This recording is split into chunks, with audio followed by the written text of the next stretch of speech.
j'espère que vous avez une très bonne raison. Je viens d'annuler 2 rendez-vous et de me coller 45 minutes de bouchon. Il se passe quoi, sérieux? Je sais même pas comment te le dire, j'arrive pas à y croire.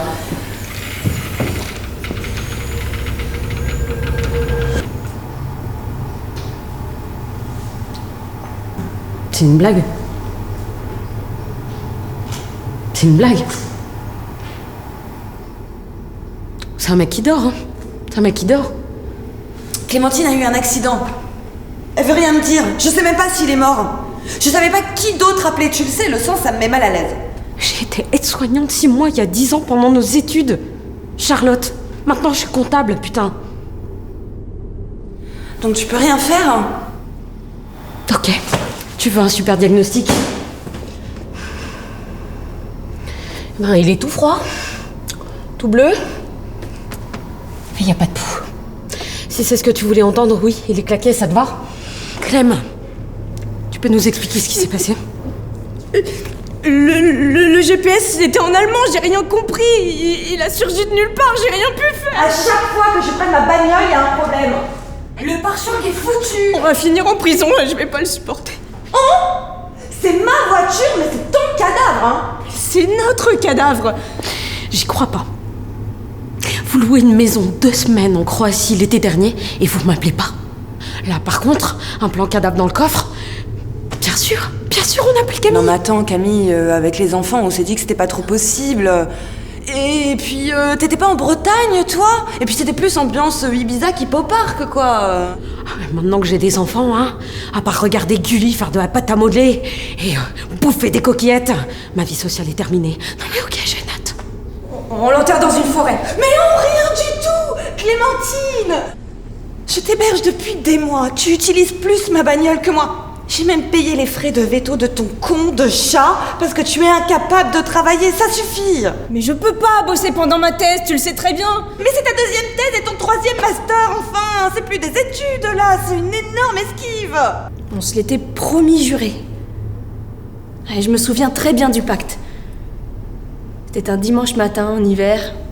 Si l'un d'entre nous devait enterrer un cadavre ou organiser un putain de mariage, les autres l'aideraient. On sortait de soirée. On avait 20 ans et on était à 3 grammes. Grandis un peu, Clem, là, oh! Ça me fait mal que tu parles du chat comme ça. Je t'aime beaucoup, tu sais. Clem, tu peux m'expliquer pourquoi il y a des traces de pneus sur plusieurs angles?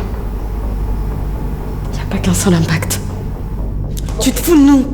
Est-ce que tu peux arrêter de surjouer la végane fragile, traumatisée, là, 2 secondes, et nous expliquer vraiment ce qui s'est passé, s'il te plaît? Ah, et puis vegan avec tous les cheesecakes à la con que tu postes sur ton Instagram, hein. Les cheesecakes, c'est fait avec des œufs, je te signale.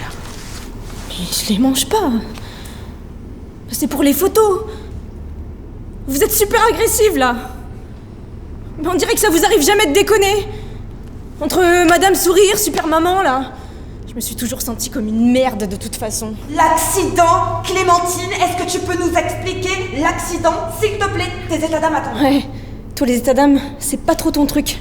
Non mais On a bien compris ça. Voilà, peut-être pas tout à fait tort, hein, Charlotte. Tu sais, les amis, c'est pas uniquement fait pour les déménagements, hein. C'est aussi un petit peu savoir écouter.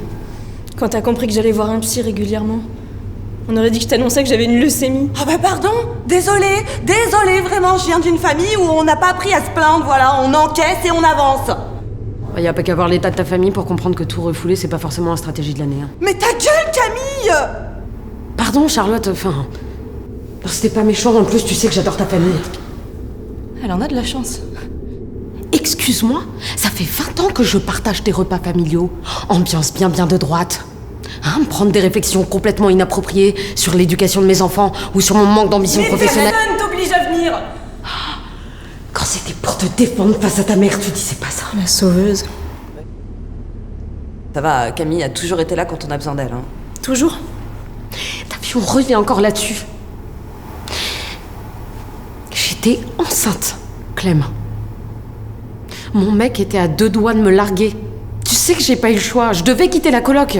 T'étais pas obligé de le faire. Ça s'appelle prendre une décision. L'autre, quoi. Non mais, attends, ça te va bien de parler de décision.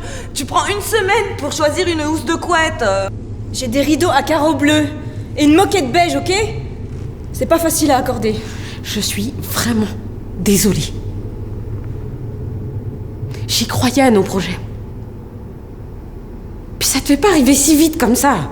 T'inquiète, je me retire toujours à temps. Quel con aussi celui-là. De toute façon, c'était un peu fou de croire que c'était nous trois contre la Terre entière pour la vie, non? Mais fais comme si ça t'avait rien fait, Charlotte. T'es pas sortie de chez toi pendant des semaines quand elle est partie. Fais pas genre. Eh ben, un trio ça marche à 3, sinon c'est plus un trio, voilà, c'est tout. Mais les meufs, c'était nous, les looks les plus flamboyants de l'univers des grasses matinées. On avait des projets, des délires, des projets de voyage, d'habitat alternatif. Ouais, j'avoue, ça a été dur. Je suis tellement désolée d'être partie.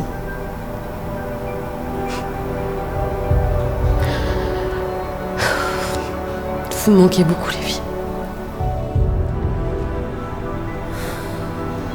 On t'en veut pas. Allez, viens là. Viens.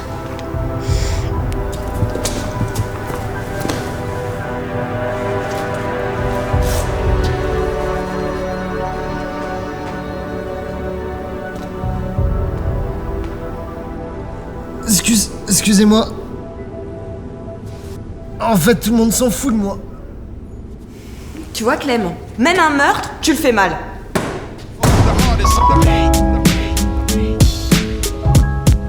Yeah, jealous motherfuckers, how the fuck is But who the hardest?